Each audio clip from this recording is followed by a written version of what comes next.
Imagine God appearing to you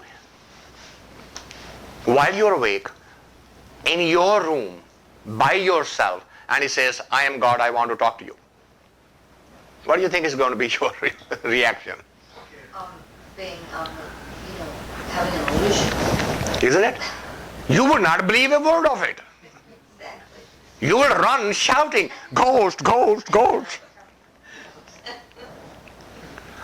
So what does he do? How does he communicate that? He borrows somebody's body. Then he speaks through Buddha.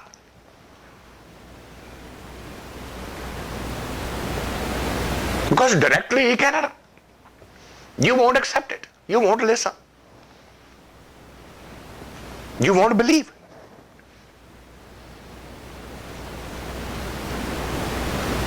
That's why this indirect method. That's where the concept of messenger,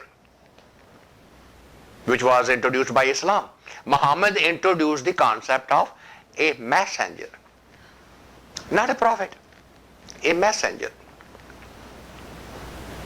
Moses was a messenger. Jesus was a messenger. Muhammad was a messenger.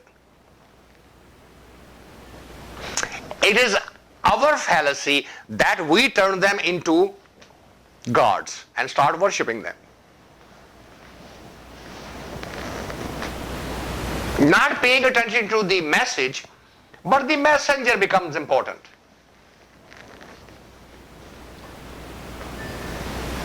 It's like you hire a boat to go across the shore, and when you get across the shore, you pick up the boat on your head and say, well, this is the one who brought me.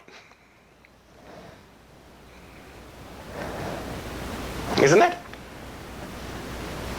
This finger says, there's the moon. You pick up the finger and say, this finger is very important because it points to the moon. And what's the difference between messenger and prophet? Prophet means somebody who can predict the future. Prophesize. Messenger doesn't bother. Messenger has nothing to do with the future, because future is controlled by you. Whatever choices you will make, your future will be controlled by it. Prophet is messenger, which basically gives you the message and then go back. That's it. The job is done.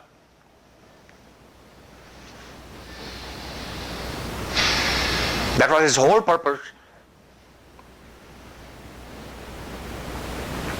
To just deliver the message.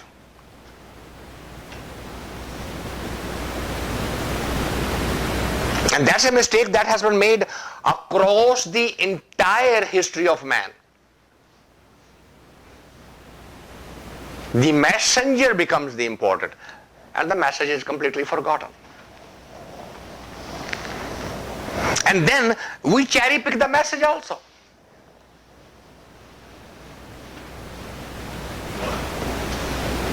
Right?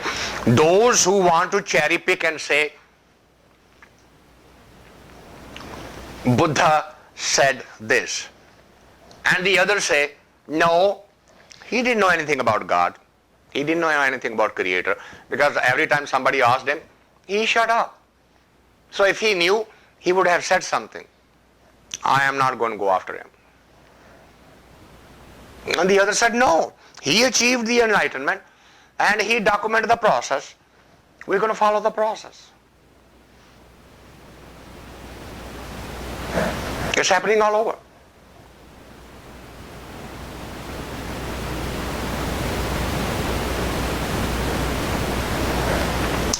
Same messenger said, love thy neighbor the way you love yourself. So those who want to follow that, they will cherry pick that. But there will be others who said, well, the same Bible say, eye for eye, tooth for tooth. So I'm going to fight. You cherry pick that message.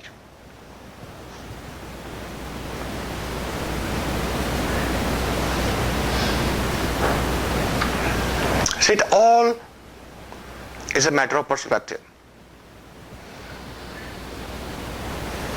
And it's happening across the board. Now, it's not the story of one single system of thought. It's the story across the board. You cherry pick the message.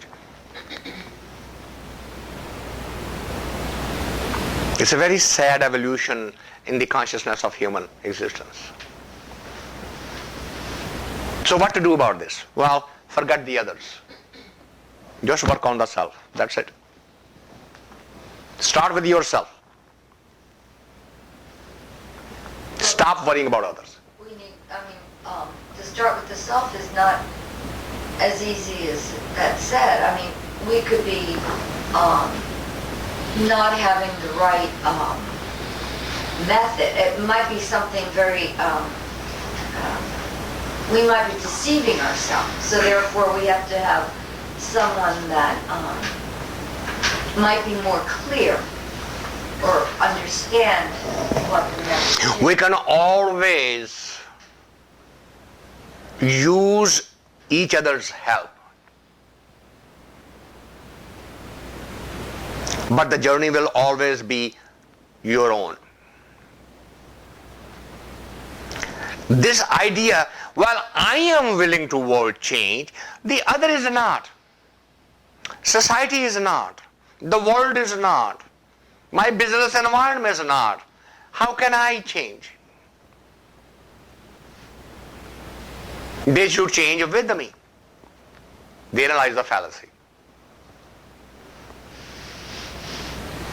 Because that will never happen. It has never happened.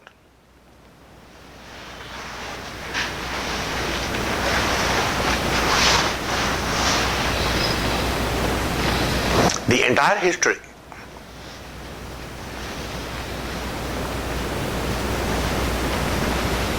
while Jesus was there, the naysayers were there while he was preaching, weren't they?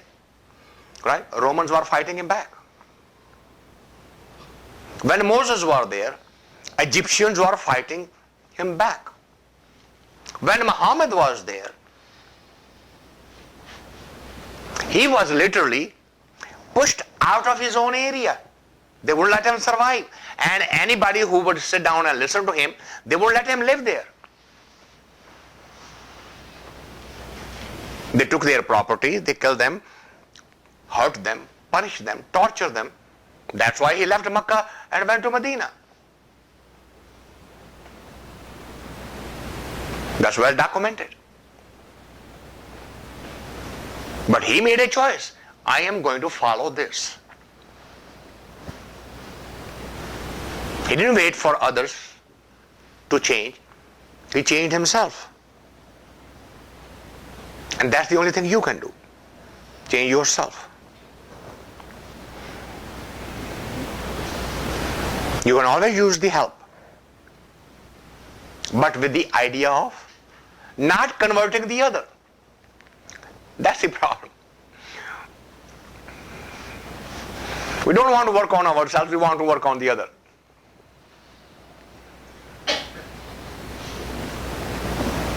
But this is ongoing battle, with our life, and also at work. They try to change you. They bring all these seminars. They want you to convert you to the way they want to see you. Same thing as we said, the control. Yeah. It's an ego game. You can see it right through them.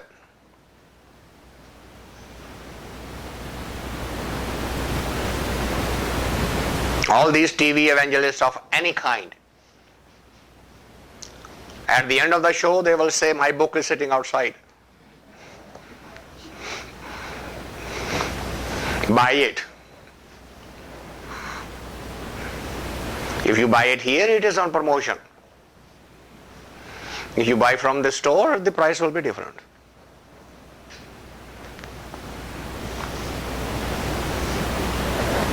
Look at any single that has come into your life with the idea of helping you.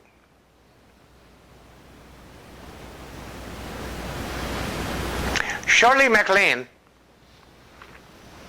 is considered to be one of the few pioneers of the New Age phenomena.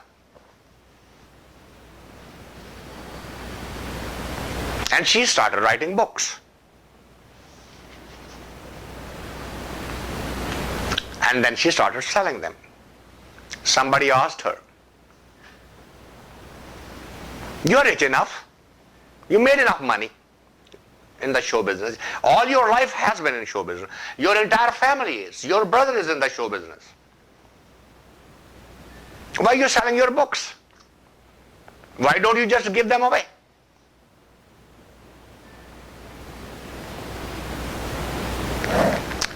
And the response was, everybody needs money. Money is never enough.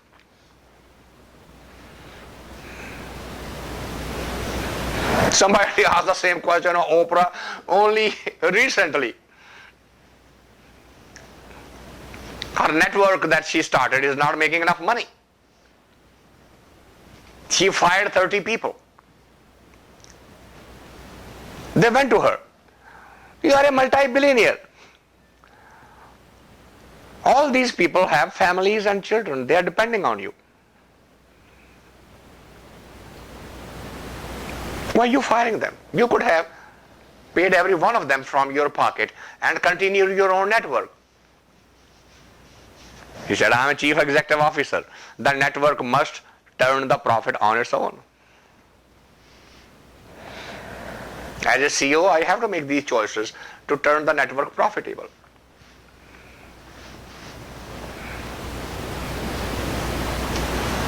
Having billions doesn't mean anything.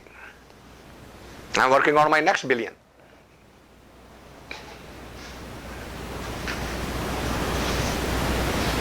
And she claims herself to be a helping kind, opening schools in Florida and in Africa and doing this and doing that.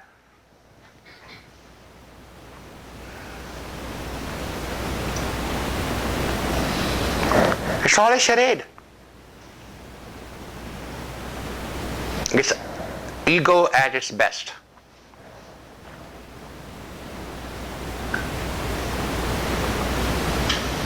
Work on the ego if you want to experience the true love. And it starts with you.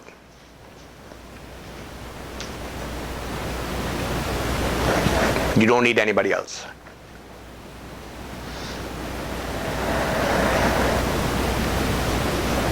Okay?